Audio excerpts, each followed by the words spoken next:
do you acknowledge that your department has made some mistakes, any mistakes, in going after either American citizens or legal immigrants here in the time that you've been in office?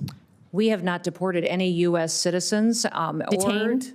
or people get interviewed. If they get interviewed and they go through that process and if we find that they're U.S. citizens or legal immigrants, they stay in the United States. Have any American citizens, including children, been deported during your time in office? We have children that mothers have chosen to keep with them. So those by my count, you have 10 American citizens, including children with cancer, who have been deported out of the country. Thank you, Chairman. Thank you for being here.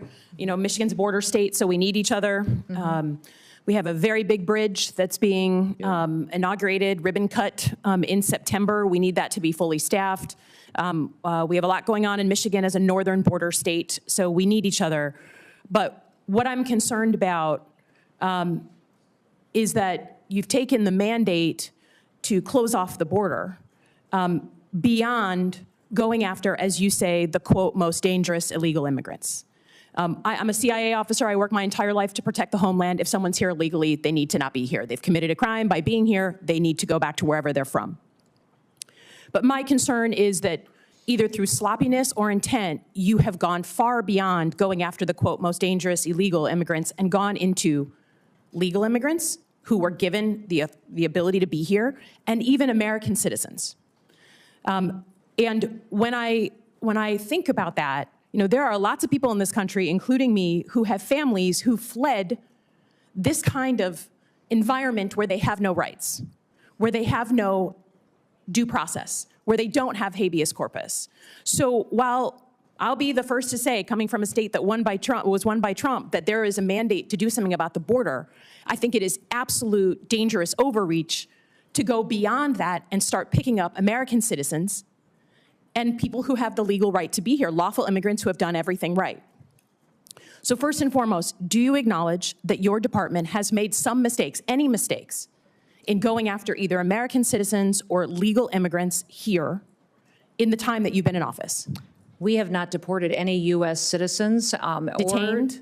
Or people get interviewed. If they get interviewed and they go through that process and if we find that they're U.S. citizens or legal immigrants, they stay in the United States. Have you deported we have to go through the vetting process. Have any American citizens, including children, been deported during your time in office? We have children that mothers have chosen to keep with them. So those by my count, you have 10 American citizens, including children with cancer, who have been deported out of the country. I understand you're saying it's their choice. But it's hard to imagine a small child having a choice. But have you gone after legal immigrants? Again, your standard in your opening statement was the most dangerous illegal immigrants. Does that include PhD students and master's students at colleges across the country, unarmed? Are they the most dangerous illegal when they have status and no weapons? I don't decide who gets status through a student program. This Department of State decides that, and we enforce it. Oh, come on. That's what our Department of Homeland Security does. I just would offer that, again, I have no qualms with going after folks who are here illegally. That is not my concern. That was part of my job, was to prevent people from coming here illegally in a former life. My concern is you're sending a chill down the spine of America by going after people who either have legal status or American citizens. And when my colleagues ask you about habeas corpus, and you say, literally, we can review the tape, that you believe it's a right the president has, you sat here in front of all of us and swore an oath to the Constitution, and that is not at all what habeas corpus is. It is a right that we all get, that American citizens get, that people who are in the United States legally have. So my concern is it's complete overreach.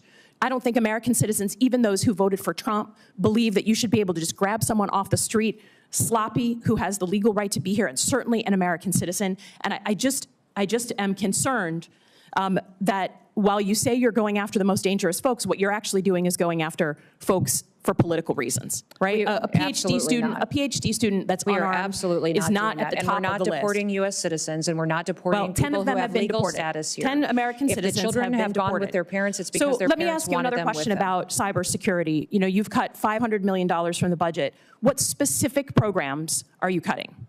Because there are programs that really aid states and locals that we depend on for cybersecurity. And we know that right now, while we may have good security in the federal government, if you are a local state official, you're depending on the federal government. So have you cut the ISAC program, the program to states and locals on cybersecurity. The president's recommended budget has a reduction in $491 Does it cut million. that program? I've heard the and what talking it's point. doing Does is it putting cut the CISA program? back on mission. And it's you can't say ensuring that this is the most cybersecurity is going to be cybersecure. strengthened. You cannot say it's the most cybersecure administration if you're cutting the program to my state and to your state. It will and if you be look when on record, that's what you've cut. I yield back.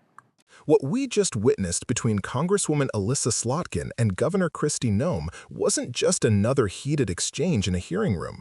It was a conversation about the very soul of American democracy and what it means to live under the rule of law versus the rule of fear.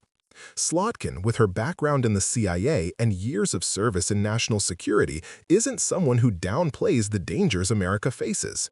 She knows border security matters. She knows we can't ignore illegal entry. But what she zeroed in on was the dangerous overreach that happens when a government uses its mandate to protect the border as a pretext to go after people who have every legal right to be here, and in some cases, even American citizens themselves. Let's pause there. American citizens, children, people with illnesses like cancer. Slotkin cited cases where U.S. citizens were caught up in deportations because of sloppy or politically motivated enforcement. That is not a border issue. That is a constitutional crisis. The United States has spent centuries building a system of rights, habeas corpus, due process, the presumption of innocence, to ensure the government cannot arbitrarily strip someone of freedom. And yet, here we are, debating whether citizens and lawful immigrants can be swept up in a dragnet simply because an administration claims it's protecting America. Slotkin reminded us of something crucial. This is exactly what many immigrants, including her own family, fled from. Countries where the government can pull you off the street, deny you rights, and justify it with vague promises of safety. If America begins to mirror those practices, we are betraying our own ideals. Border enforcement cannot become a license for authoritarianism. And this isn't just about abstract rights, it's about the lived reality of families. Imagine being a PhD student who came to the U.S. legally, earned your visa, followed every rule, and suddenly you're treated as a criminal, not because of what you've done, but because of a blanket policy that values political optics over facts. Or think of parents forced to make the impossible choice, stay with their U.S. citizen child being deported or separate from them forever.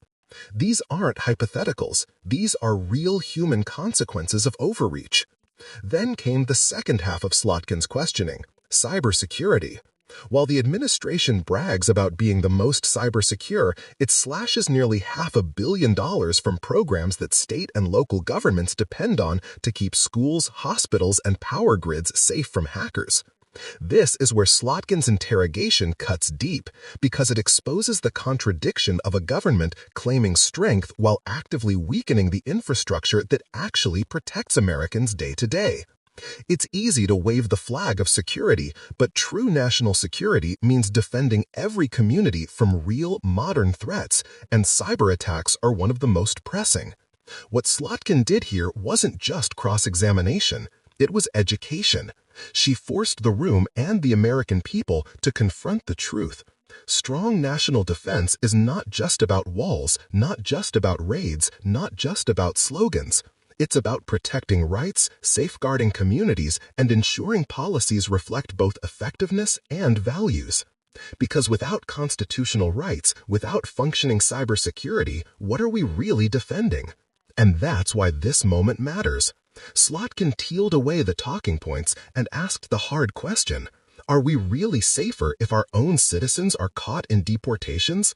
Are we really stronger if we gut the very programs that shield us from cyber threats?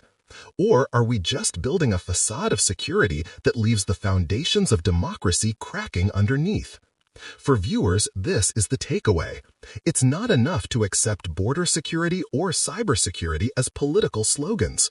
We have to dig deeper, ask the uncomfortable questions, and hold leaders accountable when their actions don't match their words. Because national security without constitutional rights is not security, it's control. And America was never meant to be a nation of control. It was meant to be a nation of liberty, balance, and accountability. And here's the call to action. If you care about protecting this country, then you have to care about protecting both our borders and our values. Speak up when you see overreach. Pay attention when funding cuts undermine real protections. And never forget, the Constitution doesn't defend itself. It depends on all of us, citizens and lawmakers alike, to hold the line. So I'll leave you with this question. When you hear leaders claim they're making America safe, do you feel safer? Or do you feel like the rights that make America unique are being chipped away?